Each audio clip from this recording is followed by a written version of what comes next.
y yo para mí es súper intensivo y por lo visto un poquito, tú sabes, cuando te metes en esas cosas que son donde la gente es más competitiva, ¿no? Y entonces tienden a hacerte más presión psicológica, si no te lo saben, te aprietan hasta que lloras y ese tipo de cosas. Entonces yo hubo una época muy friki, bueno, muy friki, sí, cuando yo terminé yo estaba a tope con mi carrera, a tope con mi profesión y de hecho casi estuve a punto de hacer una tesis doctoral. Allí me la ofrecieron en el hospital, pero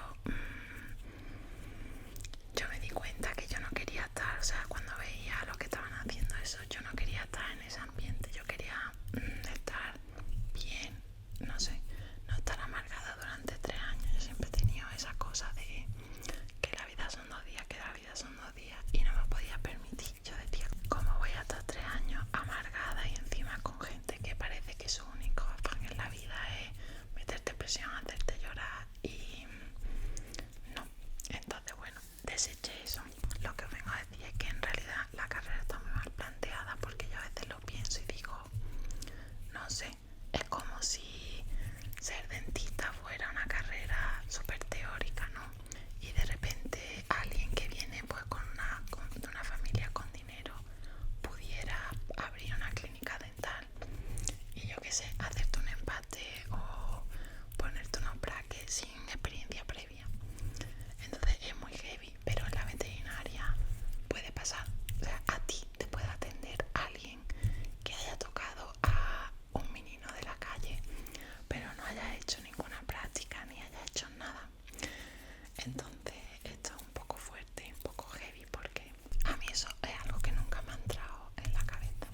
A ver, yo recuerdo que una cosa que me chocó y me indignó, pero a la vez necesitaba un trabajo, ¿no?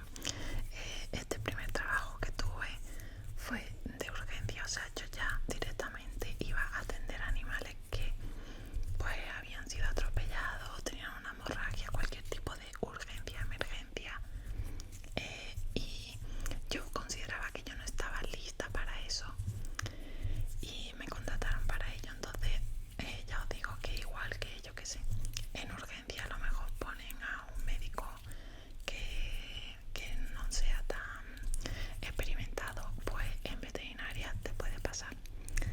En fin, y bueno, metiéndonos en el mundo laboral, hay varias cosas que no me han gustado en estos años que he tenido de experiencia, ¿no? Y bueno, entre ellos diría que, claro, yo estudié entre 2005 y 2010, con toda la crisis a partir de 2008, etcétera, etcétera. Y en España hay otro gran problema que es el boom universitario. Entonces, anualmente en España pueden salir tantos licenciados de veterinaria como a lo mejor pues todos los que pueda haber en Alemania, en Inglaterra y en Francia juntos. Entonces la misma oferta de trabajo, pero con muchísimas personas disponibles, con lo cual pues claro, de ahí se aprovechan mucho para el tema de los salarios. Ya creo que hace un par de años hubo un convenio con un salario mínimo estipulado, pero yo estoy hablando de antes de eso, lo que yo viví. Yo comencé a trabajar y claro, hay cosas que no me gustan, cosas de la profesión, o sea, a nivel laboral y luego de los propietarios.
véase el vídeo de Qatar, que si no lo habéis visto, hice un story time de los 4 meses que duramos en Qatar.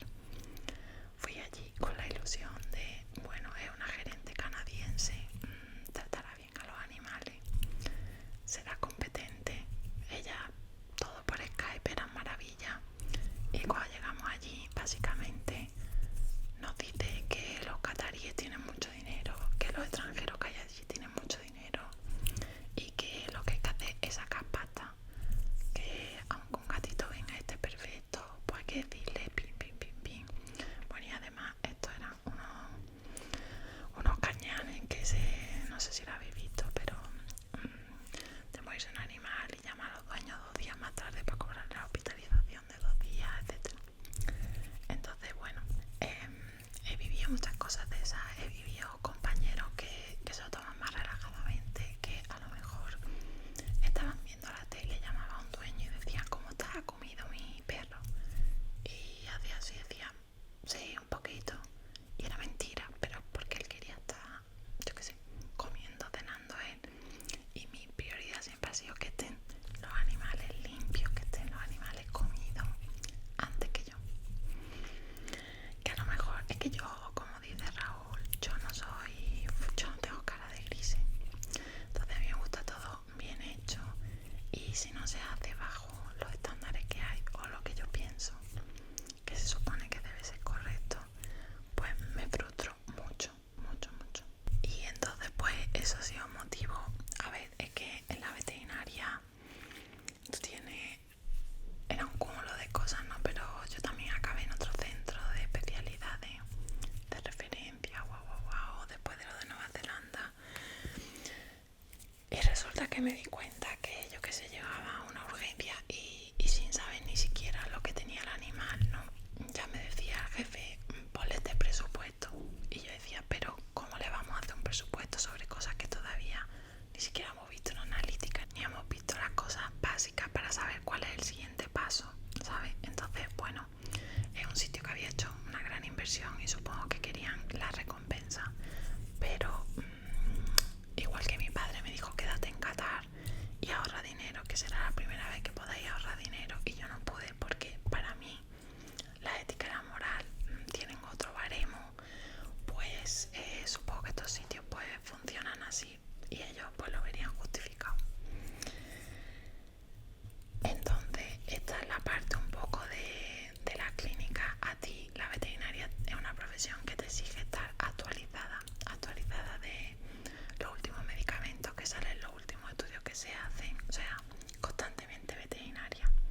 Y yo recuerdo que cuando me fui a Nueva Zelanda y a la clase de inglés hablábamos de otros temas, fue cuando me di cuenta y dije, jolines, hay más vida y más cosas sobre historia y sobre cosas que saber que sobre la veterinaria. Y la veterinaria me tiene absorbida por completo mi poco tiempo libre.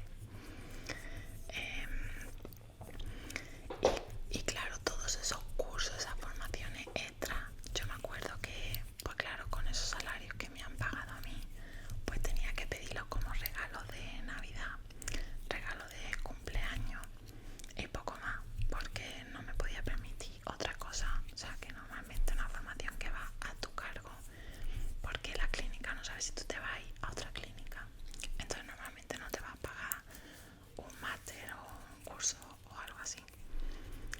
Y entonces yo me di cuenta, mira, yo, como dije, mi contexto está en la crisis de 2008, me decían que había mucho currículum, de hecho tenían como un listón así de currículum y te decían, si tú no quieres, ya sabes.